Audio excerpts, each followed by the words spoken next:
Buenas tardes, profesor. Hoy le vengo a hablar sobre la geósfera. Para empezar, la geósfera es una parte fundamental de nuestro planeta, pues vamos a venir a hablar sobre lo que está más abajo de nosotros. Vamos a ver desde la Tierra que vemos, desde que lo que pisamos, que es la Tierra, hasta lo que está dentro del centro de la Tierra, que va a ser su núcleo. De eso vamos a hablar a continuación. Pues para saber la geósfera va a venir a la par de la Tierra, pues vamos a tener que la Tierra es un geoide. Y un geoide no se va a saber un diámetro o una longitud exacta, sino que todo va a ser un poco alocado, porque vas a tener curvas, vas a tener rampas, pues es algo un poco muy complicado. Tras arduos trabajos de investigación, se ha podido hallar un aproximado de 6.700 kilómetros de profundidad, ya que como he mencionado antes, la Tierra es uniforme, no es una masa homogénea, sino que está hecha por varias capas. Pues no es lo mismo estar con una llamita en el Alpamayo, que está por lo menos a 1 kilómetro hacia arriba, o estar con un perrito en los Países Bajos, que está a -20 metros sobre bajo el nivel del mar. Todo esto lo vamos a redondear y vamos a hallar el aproximado de 6.700 kilómetros de profundidad hacia el núcleo de la Tierra. Ahora vamos a pasar a mencionar eh, las capas de la Tierra, digo, de la geósfera. ¿Qué significa que las capas cambian? Bueno, buena pregunta. Pues que las capas quedan bien es una pregunta acertada, ya que más que cambiar, si no se van a dividir. Ese cambio que vas a ver se va a ver dividido en divisiones muy aproximadamente entre 1 kilómetro a 5 kilómetros. Pues eso se va a llamar discontinuidad. Se van a llamar cambios bruscos en el ambiente, pues vas a pasar de tener una división líquida en esa franjita que tienes, que la vamos a llamar discontinuidad. Luego, en la segunda división va a ser dura, se va a convertir en sólido. No sé si se logra entender, pues la discontinuidad nos sirve como intermitente entre una capa y otra capa, pues una capa va a ser sólida, por ejemplo, y con la discontinuidad no vamos a hacer disparejo esto, sino que lo vamos a hacer más bonito. Vamos a hacer una división de un aproximado de entre 1 kilómetro a 5 de estos. Pues empezando ahora sí por las divisiones, como les he mencionado, vamos a tener la corteza, al manto y al núcleo. Pues estos también se van a dividir. Por ejemplo, la corteza y el manto van a tener juntos a la litosfera. Y este va a tener a la cial y a la cima. Pues la cial, como se escucha, literalmente es son los elementos de la tabla periódica. Cial. ¿De qué nombre viene la cial? Viene del si y la al.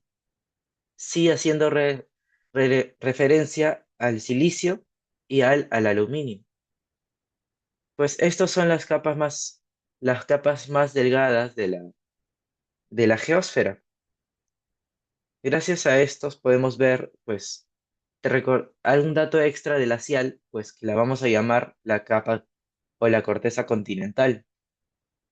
Esta se va a encontrar en los primeros, pues por así decirlo, longitudes de los continentes. Pues estos se van a encontrar a una prox de 50 a 100 metros, a 100 kilómetros bajo ya tierra. Y luego tenemos a la cima, que la cima va a ser, como también he mencionado antes, va a ser elementos de la tabla periódica como título, sí haciendo también referencia al silicio y al magnesio. La cial y la cima, su nombre lo dice, van a hacer referencia a que va a haber tal elemento va a ser más abundante. Por ejemplo, en la cima se va a hacer referencia a que se va a encontrar en los océanos, pero a una profundidad más profunda. Por ejemplo, entre los 20 kilómetros de profundidad.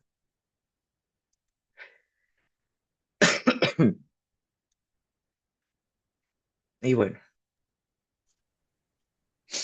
¿La litosfera está en la corteza o es al revés? como bien lo he mencionado, la litosfera va a estar en común en el medio, pues la corteza y el manto van a ser espacio para la litosfera, pues este va a verse encajado entre la corteza y el manto. Y todo esto va a ser sostenido con la astenosfera, pues esta vamos a venir a hablar a continuación. La astenosfera va a ser el manto superior y va a ser el más delgado de esta sección. Pues se va a caracterizar por ser la menos densa y la menos profunda también. Como bien se ve, va a aparecer desde los 700 kilómetros y va a ser la más pequeña. Aquí va a aparecer una discontinuidad, como bien lo hemos hablado antes. Esta va a ser la discontinuidad de Mojo, o si quieren decirlo de una forma más larga del nombre completo del que lo descubrió, Mohorovic, que va a ser el nombre de tal. Pues esta va a separar la corteza de la astenosfera con la mesósfera, que vamos a hablar a continuación.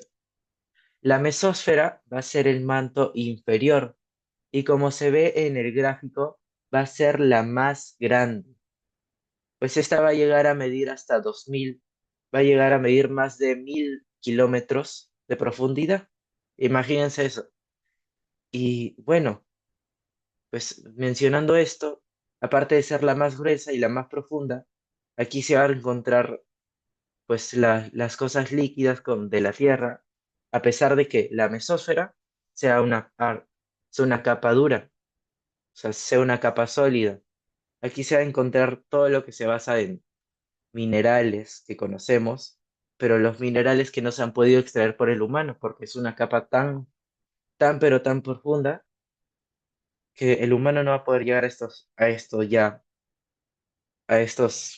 profundidad. Aquí vamos a encontrar la discontinuidad de Repeti, pues esta va a ser la transición hacia las capas profundas, llamadas núcleo.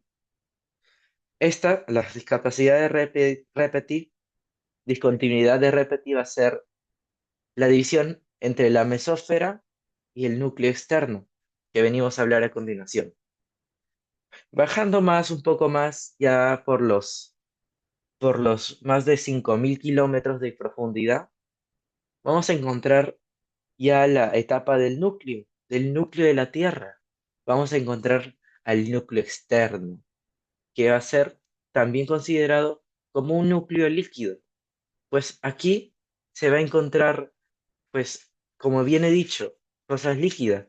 Aquí vamos a ver, por ejemplo, lo que es el hierro o el níquel líquido. Pues aquí también va a ser responsable del campo magnético terrestre. Pues aquí, gracias a esto, gracias a esta capa, vamos a poder vamos a poder hacer uso de la brújula, que son elementos que se utilizan desde años antiguos, desde las culturas medievales. La brújula es un invento muy bonito. Bueno, aquí vamos a tener una discontinuidad llamada la discontinuidad de Lehmann. La discontinuidad de Lehmann va a estar entre el núcleo externo con el núcleo interno. Pasando ya para finalmente el final del núcleo, vamos a tener al núcleo interno, o también conocido como el núcleo sólido. Aquí vamos a tener altísimas temperaturas, porque recuerda que todo esto es progresivo. Vamos a ir desde la capa arriba, que sería el océano, por ejemplo, que vamos a estar a una temperatura de 27 grados, hasta estar en el núcleo interno, donde vamos a estar hasta 5000 grados. ¿Y por qué es importante conocer todo esto? Disculpe. Gracias a esto, nos ayuda a entender hasta la estructura de la geósfera, porque todo lo que he explicado es la geósfera. Gracias a esto podemos comprender los terremotos. Al ser una rama prácticamente de toda la geografía, nos sirve como estudio de los volcanes, del origen del campo magnético, de los sismos, incluso de la Tierra. Pues gracias a esto conocemos un poco más de la Tierra y bueno, todo lo relacionado sobre nuestro planeta. Vamos a hacer un resumen general. Ya para terminar, vamos a tener que es una estructura inmensamente compleja. Como vemos acá, está diversa en más de 5 capas. Y dentro de esas 5 capas vas hasta ver más. Por ejemplo, acá en el gráfico no he mencionado la cial ni la cima, pero les he comentado sobre estas. No he mencionado sobre que se podía llamar núcleo líquido o núcleo sólido, pero es algo que se tiene que estudiar mucho más a fondo que una breve exposición. Y gracias a eso les estoy exponiendo esto. Muchas gracias, profesor, por darme la oportunidad. Gracias.